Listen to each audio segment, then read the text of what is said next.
So as the flashback goes, Ricky then decides to impale the guy on an umbrella, no matter how impossible that is, and we cut back to the interrogation room where he continues to taunt. Okay, cut! I've wanted to ask this the whole review, but what's wrong with his eyebrows?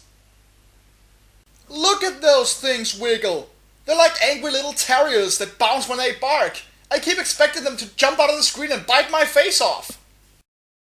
Anyway, they then move on to the touchy subject of Jennifer, Ricky's old girlfriend. He remembers a day at the movies where a guy was being incredibly obnoxious. And just to top it off, they were watching a killer Santa movie. I'm gonna give you 3 guesses as to what movie that could possibly be, and you know what? The first 2 don't count. Yes, of course it's the first movie! Reusing half an hour of footage just wasn't enough already! Couldn't you at least make them watch Christmas Evil or something? Anyway, seeing this sets Ricky off the edge again, and he runs up to take care of the obnoxious guy while Jennifer is harassed by her asshole ex-boyfriend. All while no one in the room notices the guy in the back being strangled to death. What? No one's gonna say thank you this time? A good while later, they run into the ex-boyfriend again, and he begins to taunt Ricky, who promptly responds by shoving a jump cable down his throat and roasting himself a pig.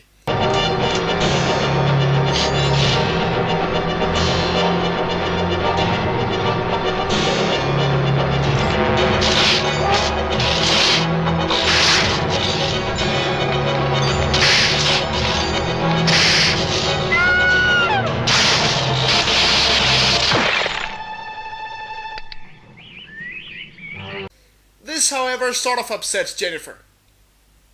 I hate you, Ricky. Punishment is absolute. I hate you. Punish! Uh-oh. Ricky then chokes Jennifer, but is promptly held up by the cop that just happened to be nearby. Though, judging from the way he's holding that gun, it's not unfair to think he might just be some lunatic who got lost on his way to the costume party. Whoop, there we go. Ricky took the gun. Aw, shucks. Well, he then decides to go on a complete and utter rampage and shoots the next 2 random guys he comes across.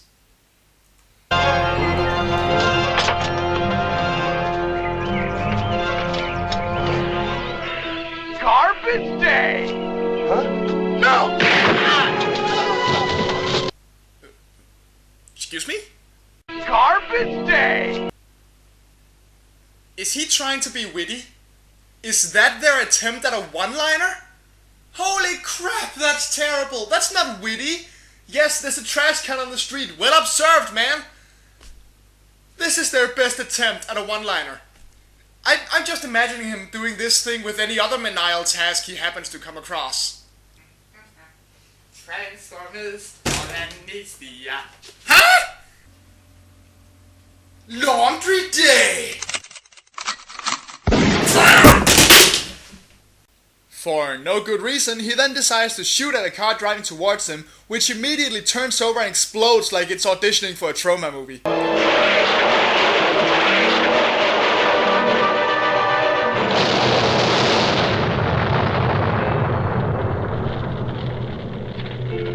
When the police finally shows up to corner him, Ricky gets ready to commit suicide.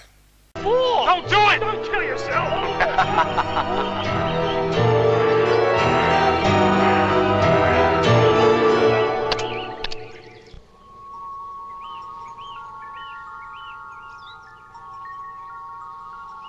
No more bullets.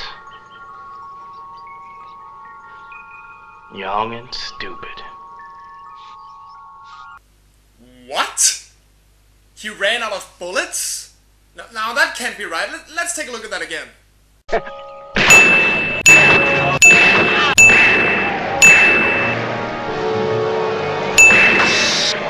Bingo!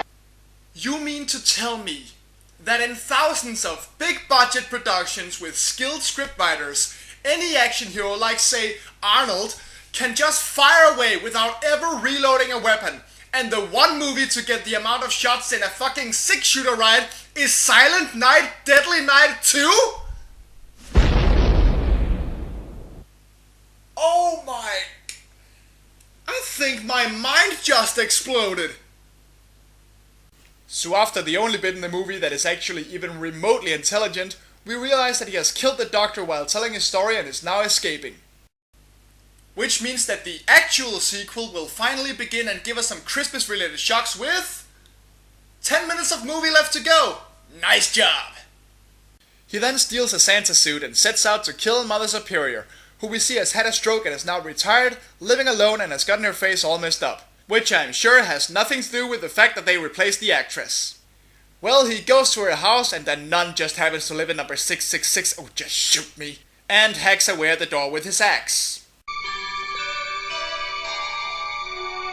Oh, hooray, a Shining reference. Let me guess. Here's Ricky.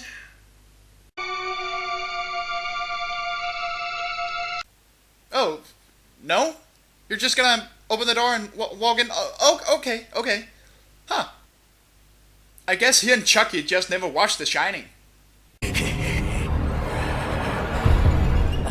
I can't think of a thing to say. Fuck it. Mother Superior hides upstairs and barricades the door, managing to lock him out. Because, the axe isn't going to help him at all. And when that doesn't work, she goes to another room and repeats the process. However, instead of chasing her, Ricky starts smashing random shit, thus letting her attempt an escape. But the stairs prove to be a greater obstacle than she thought.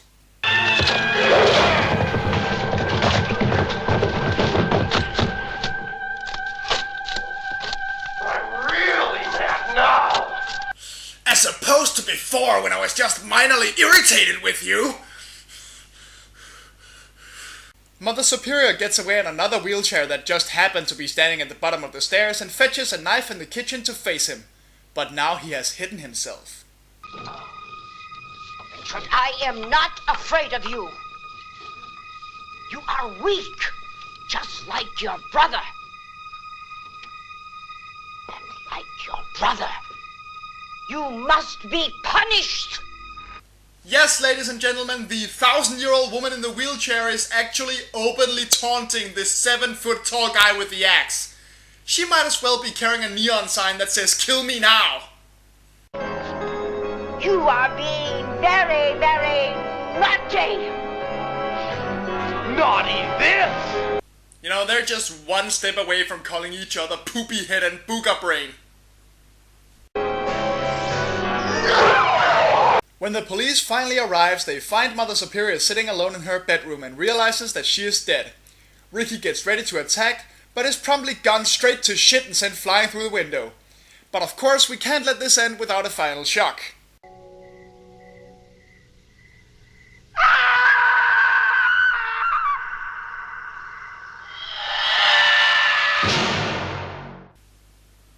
And thus ends Silent Night, Deadly Night Part 2, and holy crap is it a piece of shit. Half the movie is stock footage, the acting is horrendous, nothing makes any sense whatsoever, and it has nothing to do with Christmas until the last 10 minutes and then barely any. But with all that said, I love this thing. It is hilariously awful. It almost reaches Troll 2 levels in sheer stupidity. And watching it back to back with the first one is just hilarious because of the mood swings it'll give you. So I implore you, try sitting down and watching this one with a group of friends and a shitload of beer and just get ready to laugh your asses off. It's that fun to watch and make fun of. And with that said, Merry Christmas, Happy Hanukkah, Happy Kwanzaa, to everyone else, Happy Holidays, and to those who don't even celebrate that, well, have a nice day. But this is Horrible Horror, where I put my life on the line for your entertainment.